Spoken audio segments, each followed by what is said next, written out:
Pour commencer cette quotidienne, le témoignage en direct dans un instant de Mathieu. Mathieu dont la fille Manon a été abattue par sa propre mère. Tout commence en fait dans la petite commune de Grignols en Gironde. Mathieu est l'heureux papa de 2 enfants, Manon, 9 ans, et Mathis, 4 ans. Séparés de leurs mamans respectives, il a la garde de ses petits un week-end sur 2 et pendant la moitié des vacances scolaires. Un week-end de mars, Mathieu profite donc de ses 2 enfants dans la maison de campagne familiale. Mais le dimanche soir, alors qu'il ramène Manon chez sa maman Émilie, elle adopte un comportement étrange. Émilie lui parle en effet de taches de sang retrouvées dans la culotte de leur fille quelques jours plus tôt.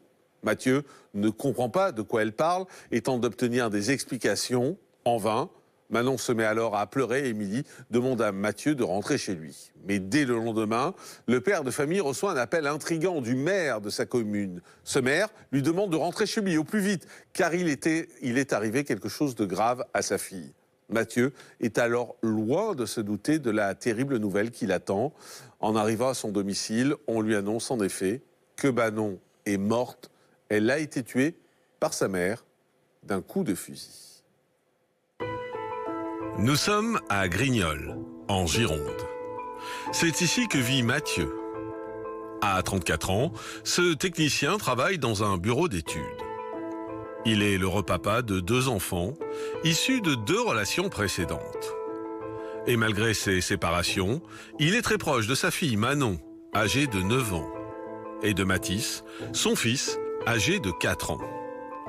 Mathieu a la garde de ses enfants un week-end sur 2 et pendant la moitié des vacances scolaires. En pleine reconstruction, après ses 2 échecs amoureux, Mathieu est loin d'imaginer qu'il va vivre un drame qui marquera sa vie à jamais. Un week-end de mars, Mathieu profite d'avoir ses enfants avec lui pour partir dans la maison de campagne familiale. Tous ensemble, ils passent du bon temps et enchaînent les activités. Le bonheur est au rendez-vous. Mathieu en profite car il sait que dès le dimanche soir, il doit ramener ses enfants chez leurs mères respectives. Il se rend alors chez Émilie, la maman de Manon. Mais dès son arrivée, la mère de famille lui pose une question étrange. Elle lui demande si Manon lui a parlé des traces de sang retrouvées dans sa culotte. Mathieu ne comprend pas de quoi elle parle et tente d'obtenir des explications. Mais alors que la fillette se met à pleurer, la mère de famille lui demande de partir. Mathieu reste sans réponse, mais il compte bien aborder le sujet plus tard et calmement. Il tente alors de réconforter sa fille et l'embrasse avant de regagner son domicile. Il est loin de se douter qu'il ne la reverra plus jamais. Le lendemain, après sa matinée de travail, Mathieu reçoit un appel intrigant. Au bout du fil, le maire de sa commune. Et il lui affirme que quelque chose de grave est arrivé à Manon. Il lui demande de se rendre très vite chez ses parents. Mathieu s'exécute et dès son arrivée, il constate que son père a un air grave. Lorsqu'il s'approche de lui, il le prend dans ses bras et lui annonce une terrible nouvelle. La petite Manon est décédée. C'est sa mère, Émilie, qui l'aurait tuée. Mathieu est sous le choc et complètement dévasté. Il cherche désespérément à comprendre ce qui a pu se passer. Mathieu est alors convoqué à la gendarmerie et il apprend que son ex-compagne Émilie était sur la route à 5 heures du matin au moment du drame. Alors qu'elle voulait se rendre chez ses parents, elle serait tombée en panne. Armée d'un fusil, elle aurait alors décidé de tirer sur une voiture afin que le conducteur s'arrête et accepte de la conduire à destination. Après un premier tir, la mère de famille recharge son arme et cette fois, elle tire accidentellement sur Manon. Malgré l'intervention d'un témoin, la petite fille succombe à ses blessures. Quant à Émilie, elle tente de prendre la fuite dans les vignes. Finalement interpellée, elle est placée en hôpital psychiatrique. Après toutes ces révélations, Mathieu réalise qu'il ne verra plus jamais sa petite fille. Et alors qu'il se demande pourquoi son ex-compagne était sur la route à 5 heures du matin avec Manon, les gendarmes lui donnent les premières réponses. D'après eux, les fameuses taches de sang retrouvées dans la culotte de la petite fille seraient en fait le déclencheur. À leur vue, Émilie se serait souvenue avoir subi des abus de la part de son père lorsqu'elle était enfant. Elle aurait alors décidé de prendre la route pour aller le tuer. Mais c'est finalement Manon qui aurait accidentellement été victime de la colère de sa mère. Retour en direct sur le plateau de la quotidienne de Crimes et Faits divers. Bonjour Mathieu. Bonjour Jean-Marc. Merci beaucoup d'être en direct avec nous sur ce plateau. Vous êtes le papa de Manon. On va essayer peut-être d'abord de comprendre quelle était la personnalité d'Émilie à ce moment-là, qui était votre ex-compagne. Vous aviez passé combien de temps avec elle? J'ai passé 3 ans et demi en couple avec elle. Et donc on s'est séparés au bout de 3 ans et demi. Manon avait 1 an à l'époque, au moment de la séparation. Et du coup, elle est morte 8 ans après notre séparation. Donc entre-temps, voilà, elle a eu plusieurs compagnons. Et dernièrement, quand Manon est morte, je crois que ça faisait 1 an qu'elle était en couple, entre guillemets, avec une femme. Quand vous étiez, vous, avec Émilie, c'était quel type de femme? C'était une femme qui avait du caractère, qui était perturbée? Non, c'est une femme qui avait beaucoup de caractère, beaucoup de personnalité, sûre d'elle-même. Elle avait fait une formation de vendeuse. Elle avait un bac pro-vente. Elle fuyait un petit peu la ville pour aller à la campagne, parce que son projet à l'époque, je me souviens, elle voulait avoir beaucoup d'enfants et vivre à la campagne de sa production de jardin, voilà. Vivre un peu naturellement. Ouais. C'est un peu une femme qui est un peu bohème, quoi. Un peu bohème, elle voulait vivre en marge de la société.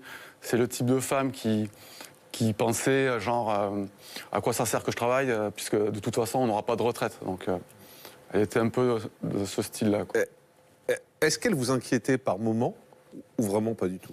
Non, pas du tout, elle ne m'inquiétait pas du tout. Elle était vraiment contre la violence, elle détestait tout ce qui était armes. Il n'y avait aucune arme chez elle. Et non, elle était pas du tout violente. Et vous n'aviez pas senti qu'elle pouvait être perturbée, en revanche? Je savais que ses parents s'étaient séparés alors qu'elle avait 9 ans. Du coup, elle a été un petit peu brinque-ballée. Enfin non, elle est partie chez sa mère. C'est sa mère qui a eu la garde. Mais je sais qu'elle n'était pas mal acceptée un petit peu, parce que sa mère a refait sa vie avec un homme. Elle a eu un autre enfant. Et je pense qu'elle s'est sentie délaissée par rapport à cet autre enfant.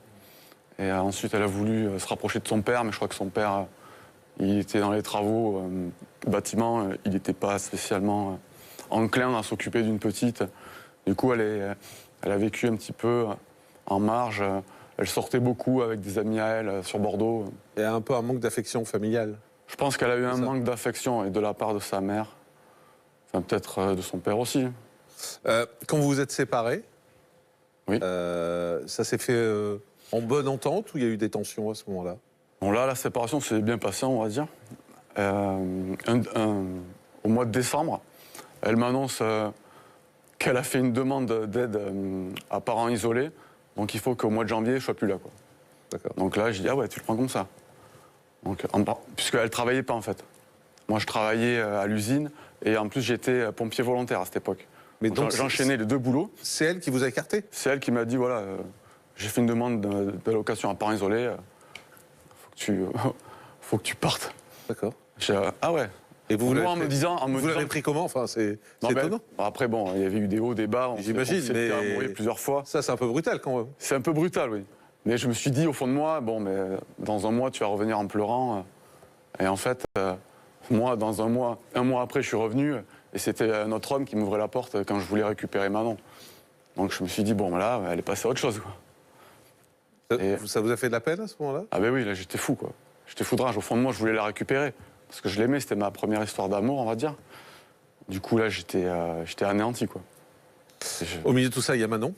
Au milieu de tout ça, il y a Manon. Comment elle vit cette séparation? Manon, mais déjà, Manon, là, elle a 1 an. Hein. Donc là, elle suit sa mère. Mais sa mère, elle n'a pas trop pris en compte les besoins de Manon, je pense. Elle ne s'est pas arrêtée de vivre pour Manon. elle a continué sa vie à faire ses rencontres, Et donc, sans vraiment préserver Manon, je pense. Et il y avait une garde alternée entre vous?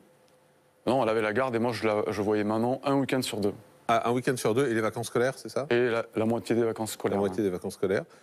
Comment vous le viviez? Comment le vivait Manon, ce partage entre les deux en grandissant au fil du temps? Alors moi, au tout début, quand je me retrouve tout seul avec une petite fille d'1 an, j'ai 25 ans, je crois, bon, là, je le vis très mal. Pour moi, elle est le symbole de mon échec sentimental. À plus 1 an, un bébé d'1 an, c'est tout petit, il faut lui donner le biberon, lui changer les couches tout le temps. Puis moi, quand je me suis séparé, donc du coup, je suis revenu chez mes parents et j'ai repris le sport. J'ai repris le sport que j'avais arrêté quand j'étais avec Aurélie. Donc le rugby, je bougeais, je voyais mes potes. En fait, moi, dès que je pouvais laisser ma Manon à ma mère ou à la copine de mon frère, je le faisais, quoi, malheureusement. Mais après, voilà, quand j'avais pas sport ou quoi, je m'occupais d'elle du mieux que je pouvais. Après, en grandissant, je me suis plus occupé d'elle. Le fait de rencontrer la mère de mon fils aussi.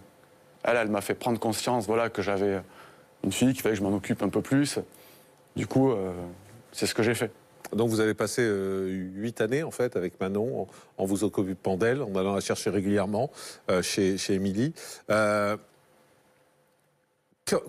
Ce fameux jour où vous la ramenez, où vous ramenez Manon chez Émilie, elle a une réflexion bizarre. Oui, déjà, elle est bizarre parce que c'était au mois de mars, le 8 mars. Il fait froid, c'est la nuit. Et elle est en t-shirt, elle est pieds nus. Et elle me dit, oh, j'ai froid. Je lui dis, ben, mets-toi un pull, mets-toi des chaussures. Elle me dit, non, je veux être en contact avec le sol. Ah ouais. Donc là, je me suis dit, bon, elle a peut-être fumé un peu trop parce qu'elle était un peu adepte du cannabis, on va dire. Et elle me dit, au fait, est-ce que Manon t'a parlé du fait que j'avais trouvé du sang dans sa culotte? Là, je lui dis, non, elle m'a pas parlé de ça. Et mais tu veux en parler? Et à ce moment-là, Manon part en pleurant dans les bras de sa mère. Elle me dit, non, mais je veux pas en parler, trace. Et je vois que Manon continue à pleurer. Je lui dis, mais si, vas-y, dis-moi, parle-moi. Non, vas-y, trace. Bon, ok. Du coup, je rentre chez moi, et vers 22h, j'essaie de rappeler Aurélie. Ça vous travaille, cette histoire? Oui, ça me travaille un peu. Qu'est-ce que vous imaginez? Là, du sang dans la culotte, là, je me dis, je sais pas, elle s'est fait mal, ou peut-être que c'est ses premières règles, j'en sais rien. Mais ça m'inquiète, mais sans trop, en fait. Ouais. Et à 22h, je rappelle pour répondeur. Je dis, ah bon, je rappellerai lundi, quoi. Et là, lundi, à midi, je reçois un coup de téléphone. Le maire de ma commune qui m'appelle et qui me dit, Monsieur Portet, oui, il s'est passé quelque chose de grave entre la mère de votre fille et votre fille. Il faut que vous rentriez chez vous. Et là, je lui dis, ben non, là, je travaille, je vais sur Bordeaux, parce que je suis technicien dans un bureau d'études. Et donc, non, j'irai plus tard. Il me dit, non, maintenant, c'est grave. Je dis, ah ouais. Bon, ok. Donc, je préviens ma direction, je rentre.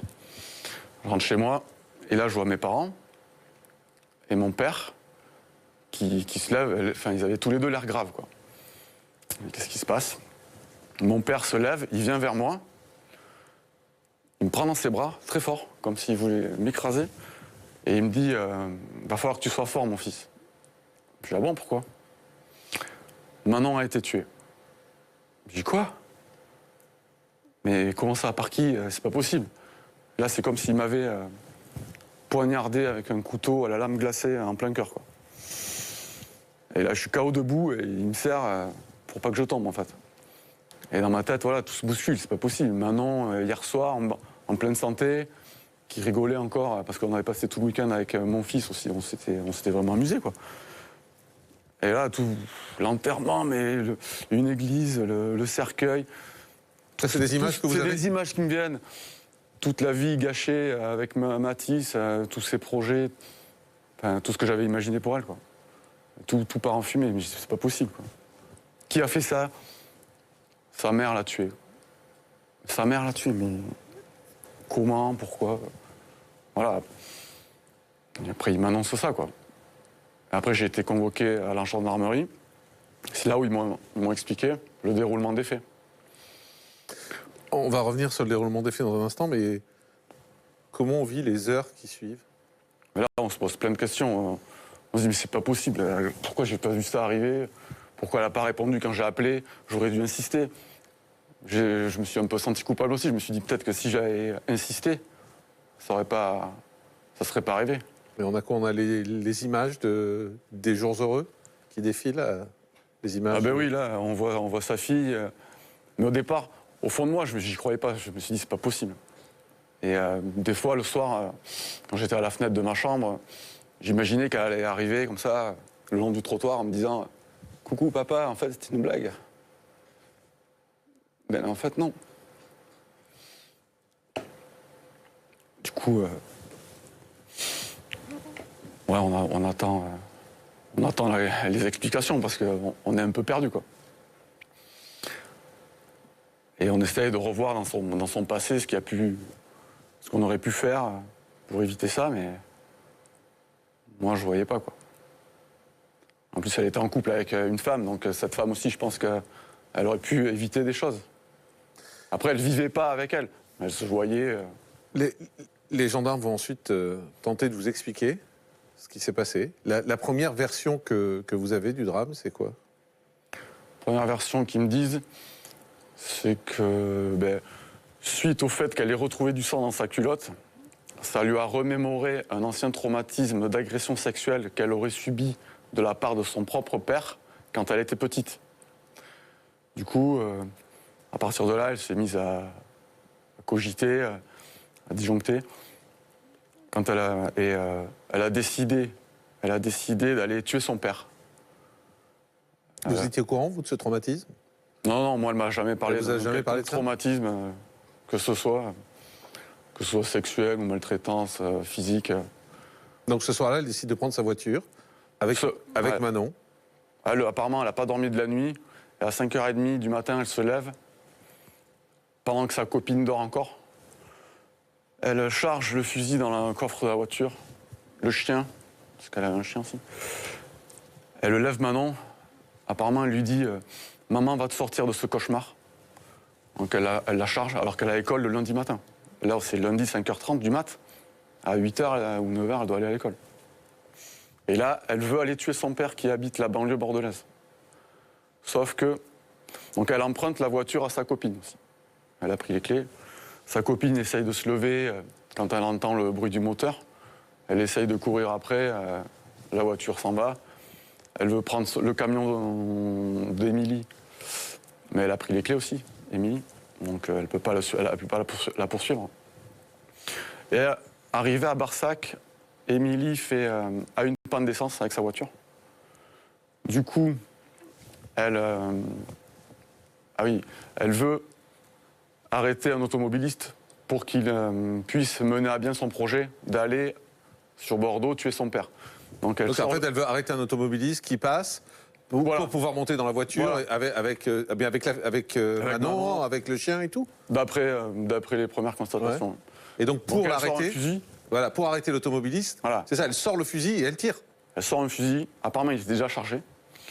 Elle le met en joue et quand il arrive à sa hauteur, elle lui tire dans la fenêtre, dans la vitre côté passager.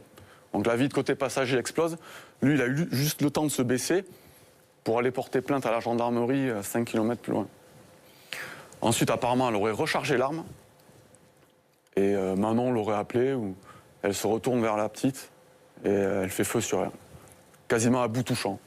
C'était entre 30 et 80 cm, la distance entre le canon et le corps de Manon. Mais juste Mathieu, cette histoire telle que vous l'avez racontée, elle n'a aucun sens. Ça n'a aucun sens. C'est complètement fou, quoi. C'est dingue. C'est-à-dire qu'on peut comprendre le début de l'histoire quand ça réveille un traumatisme en elle, quand elle se dit pourquoi pas je vais tuer mon père, pourquoi pas, enfin je sais pas ce qu'elle a vécu, mais si vraiment elle a vécu des choses terribles, tout ça on peut le comprendre. Mais c'est ensuite, enfin, le fait de tomber en panne, de tirer sur un automobiliste, on comprend pas pourquoi. On comprend pas. Puis de recharger et de se tourner vers Manon et de faire feu sur Manon. On comprend pas déjà pourquoi sa copine n'essaye pas de la dissuader, enfin, de l'arrêter plus que ça, ou d'en discuter un peu plus en amont. Parce que bon, moi j'ai lu les témoignages aussi. Moi j'ai lu que cette copine-là, quand Manon rentre de l'école le vendredi soir, elle voit que Émilie disjoncte complètement, à partir du moment où elle voit le sang. Genre, elle s'est mise à accuser le professeur de Manon de l'avoir touché sexuellement. Elle a dit, en voyant une photo de la classe, elle a dit « Ah, mais lui, il a une tête de pédophile, c'est forcément lui qui lui a fait ça. » Ensuite, elle a soupçonné sa propre copine. « Ah non, mais c'est toi. » Après, moi, elle m'a soupçonné moi de l'avoir agressé. Elle a soupçonné son père. Mais vous, elle vous en a pas parlé? Non, moi, elle m'en a pas parlé. Ça s'est fait le week-end juste avant, quoi. Pendant que moi, je l'avais, Manon. Et c'est pour ça. Non, mais quand vous êtes rentré, quand vous l'avez ramené le dimanche, elle aurait pu vous dire est-ce que tu as fait quelque chose à Manon Est-ce que tu l'as touché? Mais même pas. Même pas. Elle vous parle juste des traces de sang. Voilà, juste de ça. Et sa copine dit aussi qu'elle voyait qu'elle a vu Aurélie démonter un détecteur de fumée au plafond du salon parce qu'elle croyait qu'il y avait une caméra à l'intérieur qui filmait Manon et qui la mettait sur des sites pédopornographiques. Donc là, c'est vraiment un peu lourd. Mais quand on vous raconte cette histoire, vous tombez des nues? Oui. Je suppose. Enfin, vous dites qu'est-ce qui se passe? Vous reconnaissez la Émilie que vous avez connue? Ben là, je me dis, il y a peut-être une notion de drogue à l'intérieur, parce que déjà, elle a été testée positive au cannabis moins de 24 heures avant le meurtre, alors qu'elle dit qu'elle n'a pas touché au cannabis. Donc soit elle en a tellement consommé avant que maintenant elle est encore positive, soit elle ment et elle en a consommé. Mais je sais qu'après moi, elle a eu d'autres compagnons et je sais qu'elle a pris de la cocaïne avec certains quoi. Alors Mathieu, après le décès brutal de votre fille, vous essayez tant bien que mal d'avancer. L'enterrement de Manon est bien sûr une nouvelle épreuve pour vous. Vous ressentez beaucoup de colère, on peut l'imaginer, et surtout de l'injustice face au destin de Manon. Et 3 ans après la mort de votre fille, c'est le procès d'Émilie qui s'ouvre devant la cour d'assises de Bordeaux. Et là, c'est un nouveau coup dur pour vous.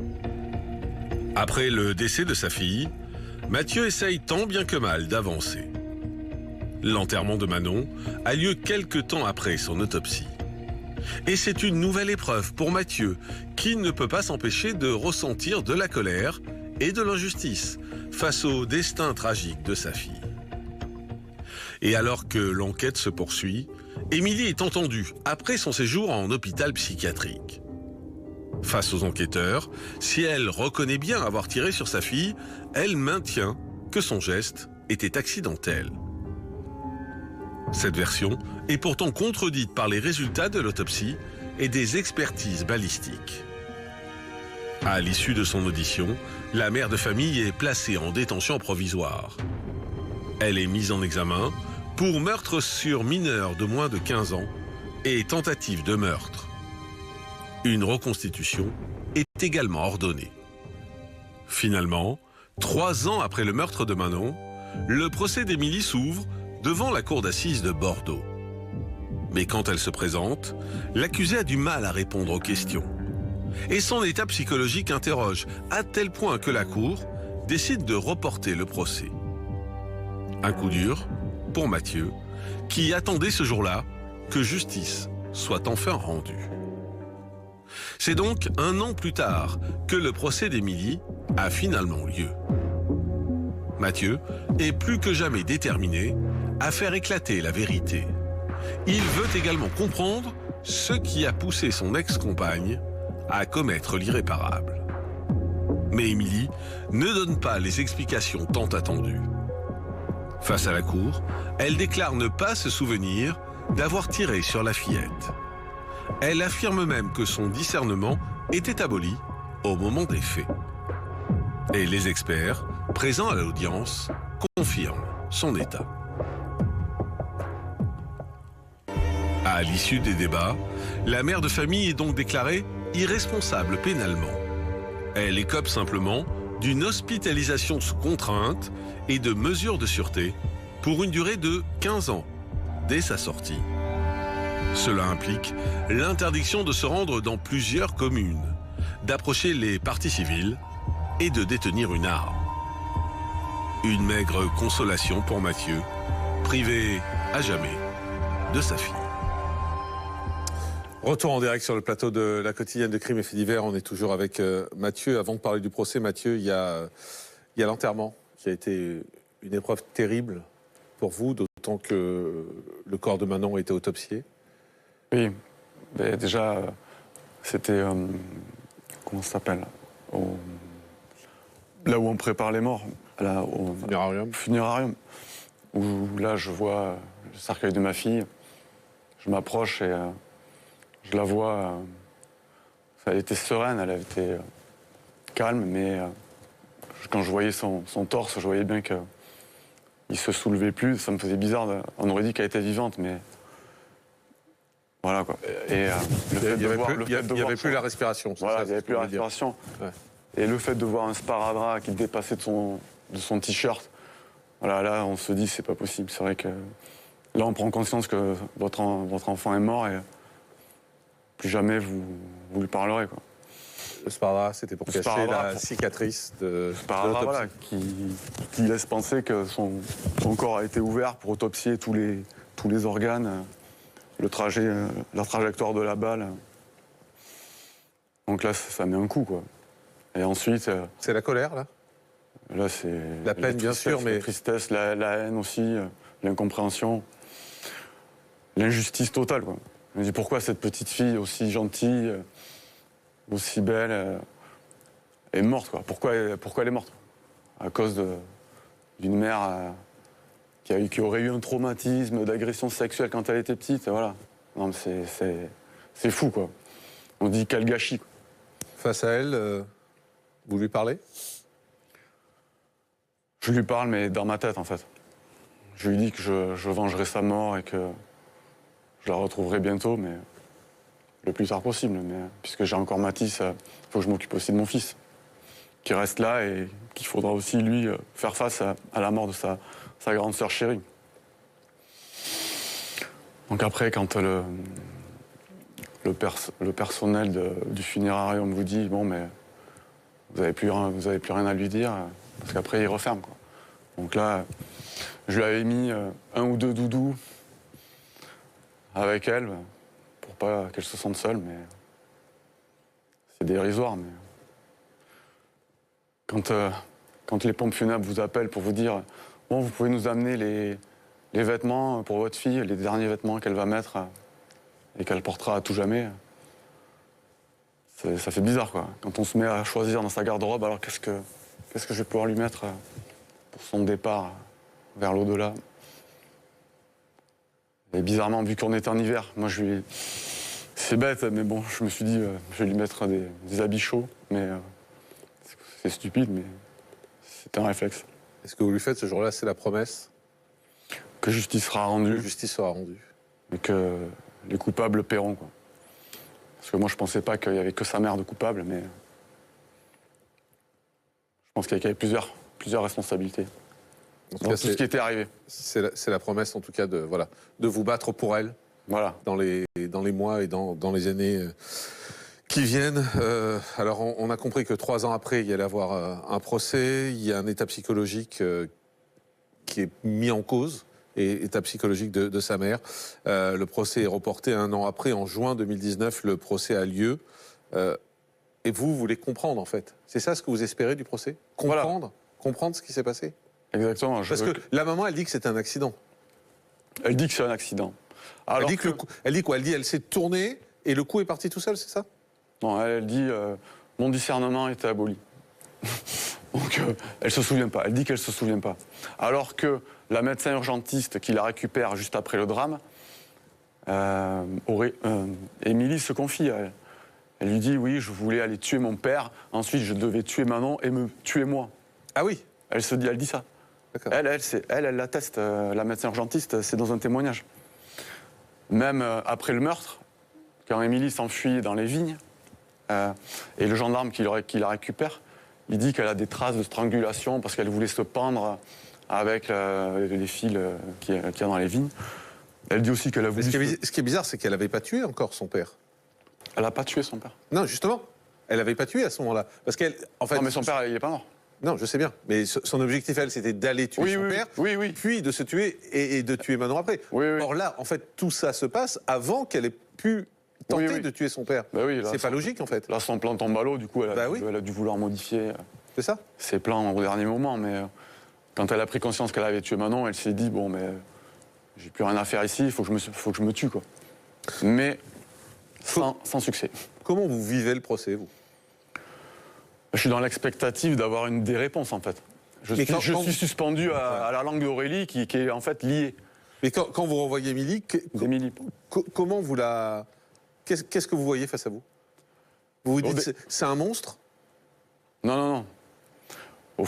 Je sais que c'est pas un monstre, je l'ai aimé, Émilie, donc... Mais j'essaie de croiser son regard, essayer d'avoir des explications, savoir son état d'esprit, j'essaie de jauger son âme un petit peu lors du procès. Et alors, vous trouvez quoi? Mais elle essaye de fuir. Elle fuit, elle cherche le regard de sa femme, en fait. Parce qu'elle s'est mariée en prison aussi, en détention provisoire. Du coup, maintenant, c'est sa femme.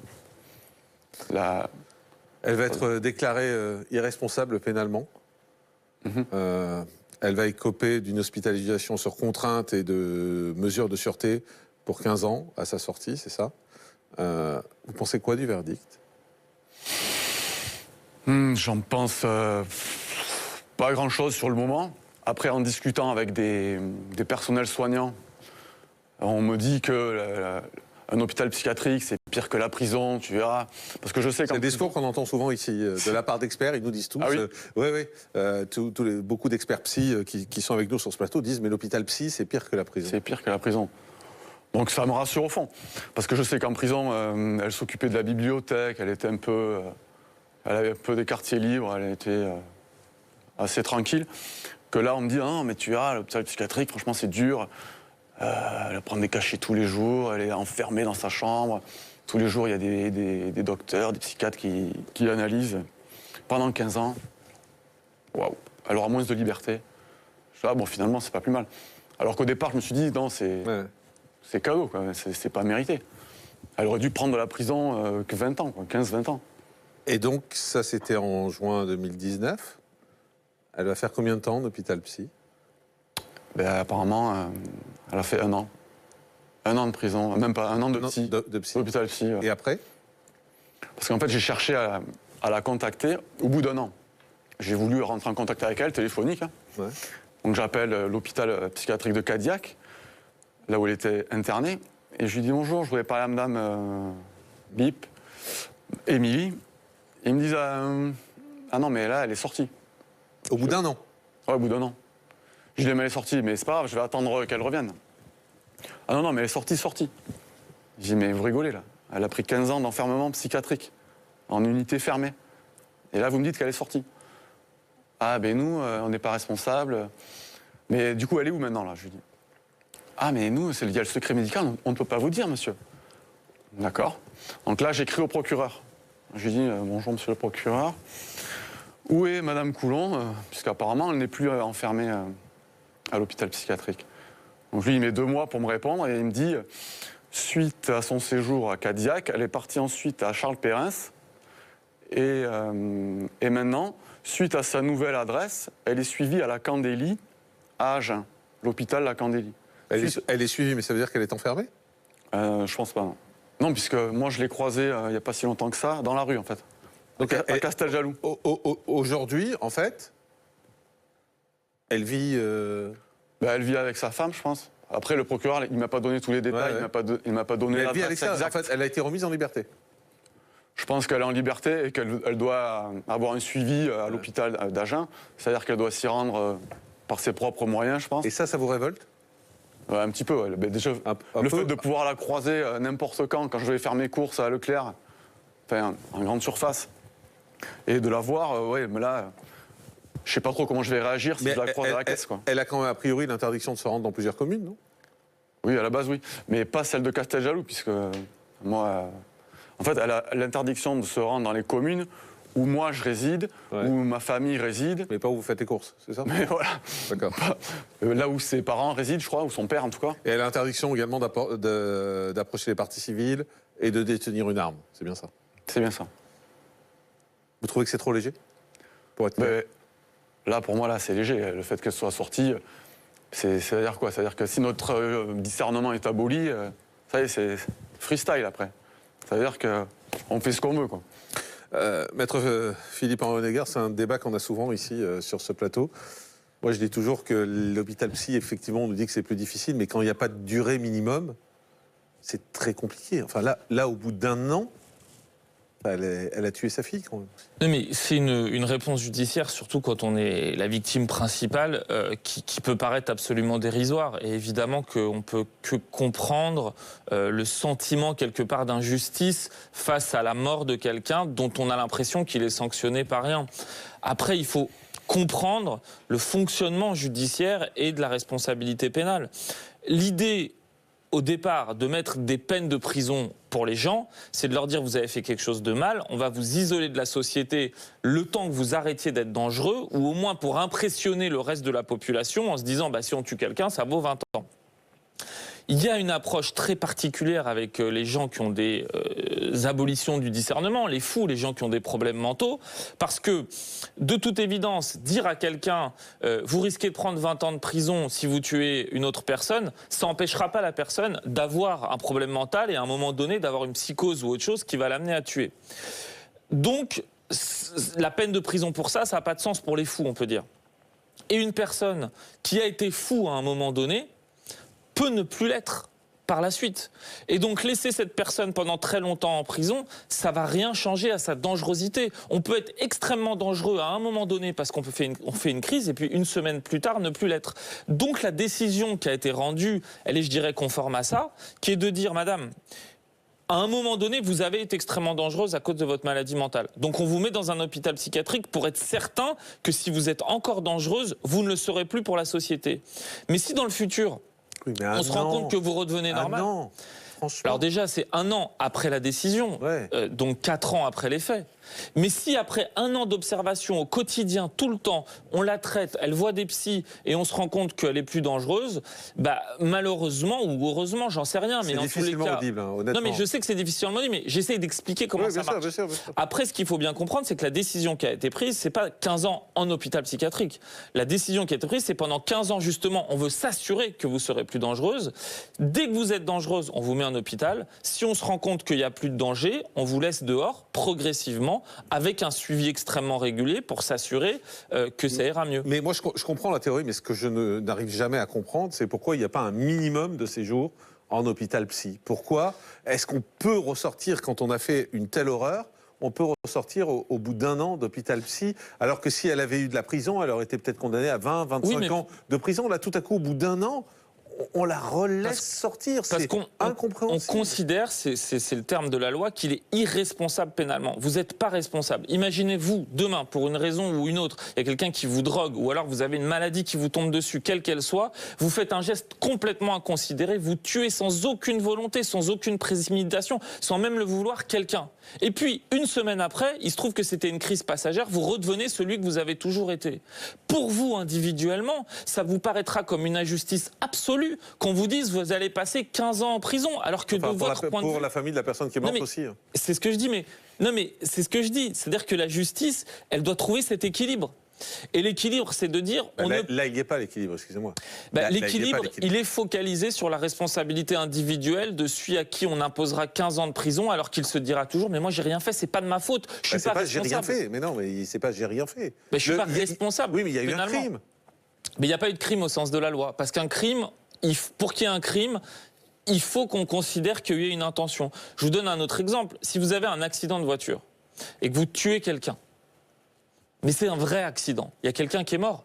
Mais c'est un vrai accident. Vous n'avez aucune responsabilité, aucune faute pour ça. C'est absolument dramatique. Il y a quelqu'un qui est mort, il y a une famille qui sera brisée pour toujours. C'est pas pareil si vous n'avez pas de responsabilité. Là, il y a une responsabilité. Et parce que dit la loi... Elle part de chez elle, elle prend un fusil, elle prend sa fille, elle tire sur un mec qui passe en voiture, après elle tire sur sa fille. Ce que dit la loi... C'est dur de dire il n'y a pas de responsabilité. Mais ce que dit la loi, c'est que justement... Il n'y a pas de responsabilité, c'est exactement ça. Après, c'est une discussion de spécialistes en psychiatrie, c'est-à-dire des gens qui vont vous dire bah, cette personne, pour moi, il y avait une responsabilité, elle était consciente de ses actes, elle savait ce qu'elle faisait, elle avait une forme de volonté dans l'action qui a été la sienne. Donc j'ai pas de responsabilité, merci, au revoir. Et d'autres cas où on vous dit bah, vous aviez plus de volonté, votre discernement était aboli. Juste Mathieu. Imaginez que Nordal Lelandais, il avait plaidé le discernement aboli. J'étais sous la cocaïne, sous l'emprise de la cocaïne, je suis désolé, j'étais pas maître de moi-même. La drogue, c'est un peu différent. Alors la drogue, c'est un peu particulier. On a beaucoup de débats de ce point de vue en ce moment, mais Nordal Lelandais, comme d'autres, ont la possibilité de plaider ça. N'importe qui peut dire oui. je l'ai fait, j'étais fou. Et c'est pour ça qu'on va voir des experts. En général, c'est un collège d'experts. En général, il y a des expertises, des contre-expertises, parfois même 3-4 expertises, pour justement dire...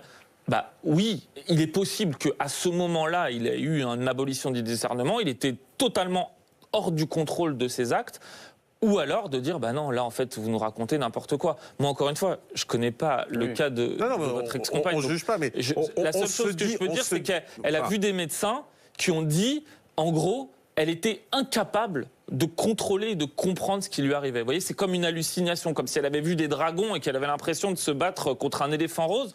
C'est à la fois... Mais qu'est-ce qui dit que ça va pas recommencer ? Rien. Et c'est d'ailleurs pour ça que pendant 15 ans, elle est suivie par des médecins dont c'est la spécialité et qui disent, à ce stade en tout cas, on peut considérer que si elle prend le bon traitement, si elle est suivie, ainsi de suite... Elle ne va pas recommencer à court terme, mais il faut qu'elle soit suivie. Donc en fait, pour la mort de Manon, elle ne paiera jamais. On ne paye que pour ce dont on est considéré responsable. Et en l'occurrence, elle a été considérée irresponsable. Donc personne ne paiera jamais pour la mort de Manon. Non, au sens général, c'est un accident. Un accident psychiatrique, mais un accident. Donc on est d'accord, personne ne paiera jamais pour la mort de Manon. D'un point de vue pénal, non. Après, il y a des responsabilités civiles qui font que on peut payer pénalement, pénalement, non, on ne paye que quand on est responsable. Très honnêtement, j'essaye parce que je sais qu'il y a l'émotion dans ces cas-là et je veux pas être dur ou paraître sans cœur dans ces cas-là, mais déjà, est-ce que ça me paraît normal ? D'abord, est-ce que ça paraît normal du point de vue de la justice ? Et je dirais qu'il y a à peu près 500 ans d'histoire judiciaire derrière nous, de gens qui ont réfléchi, qui se sont posé les questions, de législateurs et de gens qui ont décidé que oui, c'était la meilleure solution à avoir. Est-ce que moi, je pense que c'est la bonne solution ? Je suis plutôt d'accord avec ce que dit la loi et je crois effectivement que l'injustice serait plus grande de condamner à de la prison des gens... Non, je ne parle pas de prison, moi je parle de peut-être un séjour minimum en hôpital psy. Dire, avec ce que vous avez fait, vous allez rester au moins 5 ans en hôpital psy. Là, il y a eu un séjour minimum, c'est 1 an, mais... Et pas la laisser sortir au bout d'1 an. Elle marche dans la rue, coucou, comment ça va ? Et j'ai une vie tranquille alors que j'ai tué ma fille. Il n'y a pas vraiment de durée minimum, parce que la durée minimale, c'est jusqu'à ce qu'on considère que vous êtes plus dangereux. Mais il faut savoir aussi que contrairement à la prison, il n'y a pas de durée maximale non plus. Ça veut dire que si toute votre vie, on considère que vous causez un danger pour des raisons psychiatriques, vous passerez toute votre vie en prison. Vous avez compris que ça, c'est pas le problème. Ben non, mais ça arrive... Non, mais oui, c'est pas le problème. Le problème, c'est quand on ressort au bout d'1 an et qu'on a tué quelqu'un. En fait, la question qu'il faut se poser, c'est celle de la dangerosité. Si on estime qu'elle est plus dangereuse, c'est pas à moi de le faire, eh bien, c'est une décision qui a été prise par des gens dont c'est le métier. Donc, je suis bien obligé d'accepter le fait que, oui, ça soit normal au sens où c'est ce que prévoit la loi. Et qui, si jamais ils se trompent, seront jamais condamnés, eux. Et ça arrive parfois, et parfois... Et ils n'auront jamais de poursuite et ils seront jamais condamnés, eux. Non, ça existe, ça existe. On peut engager la responsabilité des médecins pour ça s'ils ont commis une faute dans leur appréciation. C'est rare. C'est très rare. Jean Dorido, docteur en psychologie. C'est-à-dire que l'exposé de Philippe Henri-Honegger est tout à fait clair et tout à fait... Mais vous êtes d'accord avec lui, forcément. C'est-à-dire en tant que psy, vous êtes forcément d'accord. Alors, pas obligatoirement dans la mesure où aucun système n'est parfait. Ce système judiciaire, il a le mérite d'exister. Effectivement, il s'appuie sur une vieille tradition, ça remonte même à Platon. On ne juge pas les fous, c'est comme ça. Toutefois, la situation elle-même montre qu'il y a, si j'ose dire, un bug dans le système, puisque ça oublie complètement la victime. Et la victimologie, c'est une science qui est assez récente en réalité. Ça fait peu de temps que les psychologues et les psychiatres s'intéressent au devenir de la victime et à ses capacités de résilience après ce genre d'épreuve. Et puis, ça c'est le premier. Et le deuxième point, évidemment, depuis Platon, on ne juge pas les fous. Toutefois, il y a, comme toujours, des trous dans la raquette, notamment vis-à-vis de ces personnes qui vont traverser des épisodes, par exemple, de bouffées délirantes, sur lesquels la science s'accorde pour dire cette personne, à ce moment-là, elle est effectivement dans l'abolition de son discernement. Pour autant, ce sont des épisodes extrêmement rares. Et aujourd'hui, la réponse de la justice, c'est la réponse qui a été exposée par Maître Neger. Très bien. Pour autant, ça n'est pas satisfaisant dans la mesure où tout cet historique judiciaire s'appuie sur des personnes qui, effectivement, n'étaient pas avec nous, je dirais, H24. Et là, même la victime comprend à ce moment-là, dit bon, cette personne-là, elle est ailleurs, quoi. Elle n'est pas accessible même à un échange. Mais quand on retrouve la personne qui est en train de vivre tranquillement chez elle un an après, on se dit il y a un truc qui colle pas. Et c'est une réalité. Et puis, troisième point, vous avez parlé des substances, et des produits toxiques, des stupéfiants, et les choses changent. Typiquement, il fut un temps où l'ivresse était une circonstance atténuante en cas d'accident. C'est devenu, depuis, une circonstance aggravante. Alors que bien des experts pourraient réfléchir, est-ce qu'une personne qui est ivre-morte est bien responsable, est bien en pleine possession de son discernement? Et sur les produits stupéfiants, notamment le cannabis, il y a eu un cas fameux il y a quelque temps de monsieur qui était un gros consommateur de cannabis et qui a commis un crime. Une dame est morte et les experts, pas tous d'ailleurs, Philippe Henry l'a rappelé, ce sont des collèges et ça a bien complexifié. Certains experts ont conclu à une abolition du discernement alors que c'est discutable puisqu'il s'agit d'effets justement de drogue et justement la prise de toxiques, ça n'est pas une circonstance atténuante, loin s'en faut. Mathieu, est-ce que c'est audible ce que vous dit Maître Neger, par exemple? Est-ce que vous arrivez à le comprendre? J'arrive à comprendre. Enfin, à le comprendre, vous avez bien compris que ce n'était pas sur la compréhension elle-même. Mais Je sais que depuis l'Antiquité, on ne juge pas les fous, mais Émilie n'était pas folle à la base. Donc c'est vrai que le fait... Elle était folle à ce moment-là, c'est ce que dit la justice, si j'ai bien compris. Non mais voilà, si on échappe à la justice en disant voilà, j'ai été fou pendant 2 secondes, là, je trouve que c'est un peu trop facile. Parce qu'il y a des experts psychiatres qui ont dit que son jugement était aboli, d'autres en partie aboli. D'autres ont dit qu'elle était victime d'anxiété extrême, de névrose, de psychose, voilà, un petit jargon de psychiatre. Mais moi, de voir ça, le fait qu'on puisse se retrancher derrière, discernement aboli. Pour vous, c'est une injustice? Un petit peu, non, mais c'est la facilité. C'est la facilité de la défense. Parce que ça doit être validé par des experts quand même. Il ne suffit pas juste de venir en disant coucou, je sors ma carte, j'étais fou à ce moment-là. Voilà. Il y a des experts qui valident. Il y a eu une bataille d'experts lors du procès. Il y a eu 5 ou 6 expertises, donc c'est sûr, ils défilent à la barre. Mais quand mon avocat, Maître Dubarry, interroge Émilie à la barre, il lui demande vous vous souvenez, Émilie, d'avoir chargé le fusil dans la voiture, d'avoir chargé Manon? Oui. Vous vous souvenez du trajet entre chez vous et Barsac? Oui. Vous vous souvenez avoir tiré sur l'automobiliste? Oui. Et est-ce que vous vous souvenez avoir tiré sur Manon? Non, mon discernement était aboli. Alors là, mon avocat, un peu cloué, il dit écoutez, madame Émilie, ça fait 25 ans que je suis dans la cour d'assises, que je plaide en cour d'assises, j'ai jamais entendu une réponse pareille, quoi. D'habitude, on me dit j'ai pété les plombs, j'ai pété un câble. Là, mon discernement est aboli. Est-ce que vous avez conscience, Émilie, que votre discernement est une notion clé du procès? Oui, comme la mort de Manon. Donc là, en fait, on sait qu'on n'aura aucune explication supplémentaire de sa part, quoi. C'est peut-être que ses avocats lui ont dit bon, on va plaider le discernement, tu dis ça, merci, au revoir. Ok, donc c'est ce qu'elle a fait, et bien voilà. En tout cas, vous avez raconté, Mathieu, votre histoire dans un livre qui s'intitule Manon, 9 ans pour l'éternité, un livre que vous avez auto-édité. Merci Mathieu.